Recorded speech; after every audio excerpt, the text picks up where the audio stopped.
இருந்த ஒருவர் இன்றைக்கு குடும்பத்துக்கு ஆசீர்வாதமாக மாறினது பற்றி முதலாவது சொல்ல போகிறார்கள். சரியா? தன் குடும்பத்தில் அவங்க எப்படி இருந்தாங்க என்பதை அவங்க சொல்லி நம்ம தொடர்ந்து நம்ம ஆண்டோட வார்த்தையை நம்ம கேட்க இருக்கிறோம். ஒருவேளை அவங்க குடும்பத்துக்கு அவங்க பாரமாக இருந்தது உண்டு. ஆனால் ஆண்டவர் அவர்களுக்கு என்ன செய்தார்? இறங்கினார். இப்போ கணவன் மனைவிமா வந்திருக்கிறாங்க.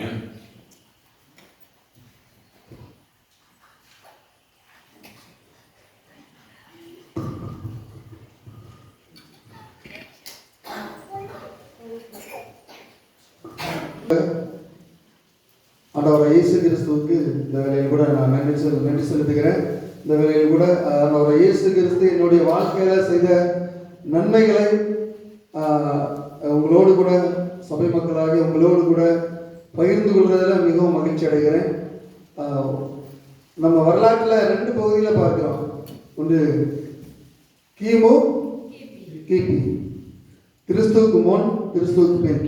ஆண்டவர் இயேசு கிறிஸ்து என்னுடைய வாழ்க்கையில் கிறிஸ்துவுக்கு முன் என்னுடைய உள்ள வாழ்க்கையை நான் எப்படிப்பட்ட விதத்தில் இருந்துச்சுங்கிறத சொல்லி, கிறிஸ்துவுக்கு பின் என்னுடைய வாழ்க்கை எப்படி இருந்தது என்பதை குறித்து உங்களோடு பகிர்ந்து கொள்வதில் நான் மிகவும் மகிழ்ச்சி அடைகிறேன். இயேசப்பா இந்த நாளிலையும் கூட அந்த வாய்ப்பிற்காக நான் நன்றி செலுத்துகிறேன். இயேசப்பாவுக்கு நன்றி செலுத்துகிறேன்.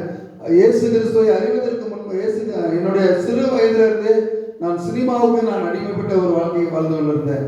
இன்னும் கூட என்னுடைய அம்மா தகாத வார்த்தைகளினால அவங்கள வேதனைப்படுத்துகிறவனாக, இன்னும் வீட்டில் உள்ள எங்கள் வீட்டில் பொருட்களை உடைக்கிறவனா வாழ்ந்துகிட்டு இருந்தேன். பொருட்களை அதிகமாக எனக்கு கோபம் வரும். இயேசுவை அறிவதற்கு முன்பதாக அதிகமாக கோபம் வரும். எங்கள் வீட்டில் எப்பவுமே எப்படி இருக்கும்னா, அடிக்கடி இப்போ என்னுடைய சிறு வயதுல இருந்து அடிக்கடி என்ன செய்வேன்னா, என்னுடைய 10th ஒரு 8ஆம் கிளாஸுக்கு பிறகுல இருந்து ஒரு மூர்க்கமா மாறிட்டேன். வீட்டில் உள்ள பொருட்களை உடைக்கிறவனா, இன்னும் அடிக்கடி எங்கள் வீட்டில் ஒரு சத்தம் கூச்சல் குழப்பமா இருந்துட்டு இருக்கும். திடீர்னு இங்க என்னுடைய உடன் படித்த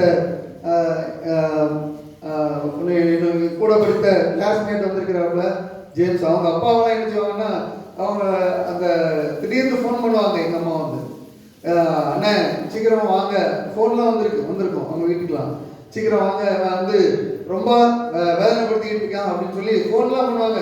அநேகருடைய உதவியை கேட்பாங்க. என்னுடைய காரியங்கள்னால பாதிக்கப்படுறதுனால என்னுடைய வாழ்க்கையில் இன்னும் கூட என்னுடைய வாலிப வயது வந்துச்சு. சிகரெட் பிடிக்கிறவனா மாறிட்டேன். இன்னும் கூட வாரம் முழுக்க நண்பர்களோடு சேர்ந்து குடிக்கிறவனாகவும் மாறிட்டேன். இதுதான் என்னுடைய வாழ்க்கை. இன்னும் கூட கெட்ட வார்த்தை பேசுகிறவனா இருந்தேன். அப்படிப்பட்ட வாழ்க்கையா இருந்துச்சு. இன்னும் பலதரப்பட்ட பாவங்களுக்கு அடிமைப்பட்ட ஒரு வாழ்க்கை. இதுதான் என்னுடைய வாழ்க்கையா இருந்துச்சு. என்னால் இன்னும் கூட எங்கள் வீட்டில் என்னுடைய பிளேட் இருக்கும், நல்லா சாப்பாடுலாம் வச்சிருப்பாங்க. எங்கள் அம்மா ஒரு வார்த்தை சொன்னால் போதும், உடனே என்னுடைய பிளேட் அப்படியே தூக்கி வீசிடுவேன். என்னுடைய பிளேட் எப்படி இருக்குன்னா, சப்பி இருக்கும். அதுதான் என்னுடைய பிளேட் அடையாளம். இப்படி என்னுடைய வாழ்க்கை போயிட்டே இருந்துச்சு. ஒரு நாள் நான் ஆண்டவருடைய கிருபையினால உடற்கல்வி ஆசிரியருக்கு படிக்க ஆண்டவர் கிருபை செய்தாங்க. சென்னையில் YMCA காலேஜில் பிபிஎட் முடித்தேன். பிபிஎட் முடித்த பிறகு தூத்துக்குடியில் BMCங்கிற ஒரு பள்ளியில் உடற்கல்வி ஆசிரியராக பணியாற்ற ஒரு வாய்ப்பு கிடைத்தது. நான் தூத்துக்குடியில் இந்த பணியாற்றி வந்தேன். அப்போ எங்கள் ஊர் இடையர்காட்டில் இருந்து பழைய காயல், திருச்செந்தூர் ரோடு உங்களுக்கு அனைவருக்கும் தெரிஞ்சிருக்கும். திருச்செந்தூர் ரோடு தான் பழைய காயலுக்கு போய் அதில் பஸ் ஏறுவேன். பக்கத்தில் ரட்சணியபுரம் ஒரு ஊர் இருந்துச்சு. அதில் ஒரு CSI ஆலயம் இருந்துச்சு. அந்த வழியாக தான் நான் தூத்துக்குடிக்கு பஸ்ஸில் போகிறது வழக்கமாக இருந்துச்சு. அப்போ நான் அந்த ஆலயத்தில் உள்ள கோட்டச்சவரில் அநேக வேத வசனங்கள் இருந்துச்சு. குறிப்பா இயேசு கிறிஸ்துவின் ரத்தம் சகல பாவங்களை நீக்கி நம்மை சுத்திகரிக்கும். இந்த வசனம், சமாதானம் பண்ணுகிறவர்கள் பாக்கியவான்கள், அவர்கள் தேவனுடைய புத்திரர் எனப்படுவார்கள். இப்படி அநேக வசனங்கள் இருந்துச்சு. குறிப்பா இயேசு கிறிஸ்துவின் ரத்தம் சகல பாவங்களை நீக்கி நம்மை சுத்திகரிக்கும். இந்த வசனத்தை நான் அந்த பக்கமா கிராஸ் பண்ணும்போதுதான் நெற்றியில ஒரு சிலுவை போடுவேன். இந்த வசனத்தை வாசிச்சிருவேன். இது போகும்போது வரும்போது நான் வாசிச்சிருவேன். இதுதான் என்னுடைய வழக்கமா இருந்துச்சு.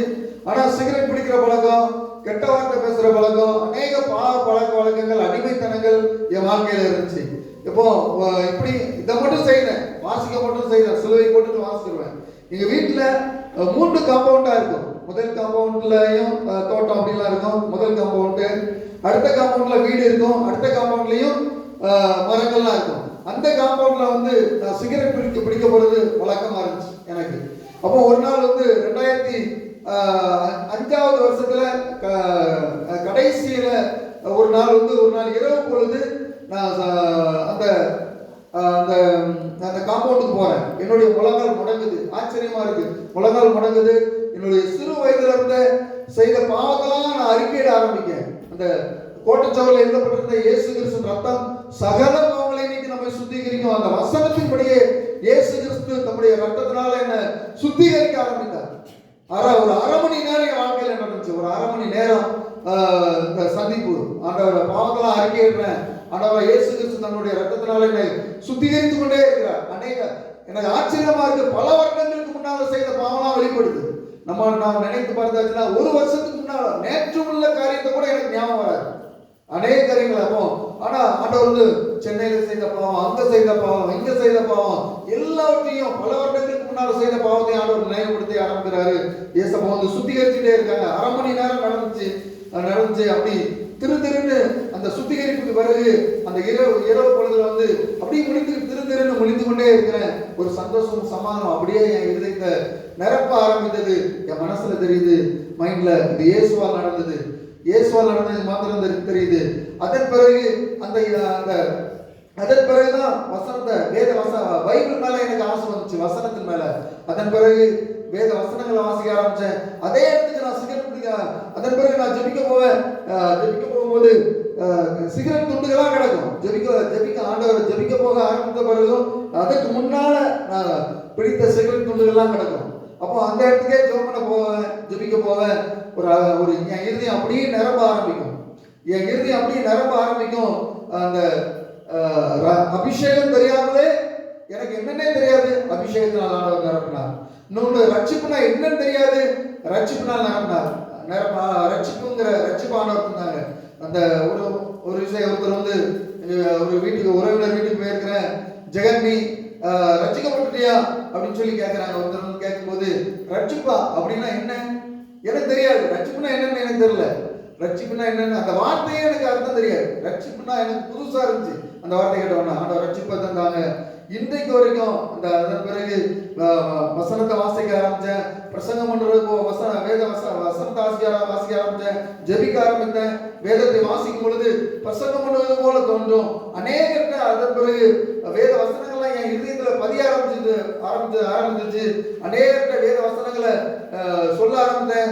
அதன் பிறகு ஆண்டோடைய சமாதானத்தை, இயேசுவாவுடைய அன்பை குறித்து ஒவ்வொருத்தையா ஷேர் பண்ண ஆரம்பித்தேன். இந்நாள் வரைக்கும் அவருடைய அன்பை ஷேர் பண்றதுக்கு இயேசுவா கிருபை பாராட்டுறாங்க. இன்னைக்கு நல்ல மனைவி இருந்தாங்க, நல்ல பிள்ளைகள் இருந்திருக்கிறாங்க. இன்னைக்கு குடும்பமாக இயேசுவாவுடைய அன்பை சொல்றதுக்கு இயேசுவா கிருபை இருந்திருக்கிறாங்க.